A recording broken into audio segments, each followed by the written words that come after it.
U.S. health officials are tracking a rapidly growing outbreak of a parasitic infection now affecting people in at least 18 states. And as of Monday, more than 1,000 cases confirmed across the country, the biggest spike being seen in Michigan. Officials are seeing those cases spread into Wisconsin as well. Symptoms not pleasant: diarrhea, cramping, bloating, and a low-grade fever. Elise Noe joins us in the newsroom after speaking with a local doctor about how you can protect yourself. Elise.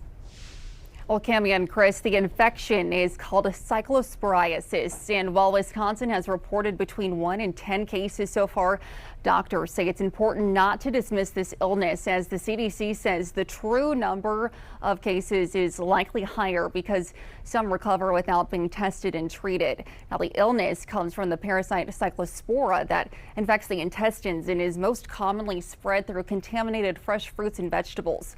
While it's more common in developing countries, infectious disease physicians say Wisconsin sees scattered cases from time to time, particularly during the summer months. Now, in addition to those symptoms you mentioned, Cami, watery diarrhea, stomach cramps, bloating, fever, the illness can also cause nausea, fatigue, loss of appetite, and weight loss. Doctors say if those symptoms last longer than a typical stomach illness, it's important to contact your healthcare provider. Commonly it would last longer and it wouldn't go away quite as quickly. A lot of bacterial gastroenteritis cases, they may go away without treatment in a couple days, whereas cyclospora would often hang on, often for up to a couple weeks or even a few months.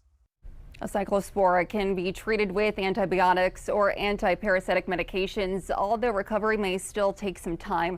Doctors also recommend washing your fruits and vegetables thoroughly before eating them to help reduce the risk of infection. For people with weakened immune systems, they say you may want to take those extra precautions with raw produce as well. In the newsroom, Elise Noe, Action 2 News.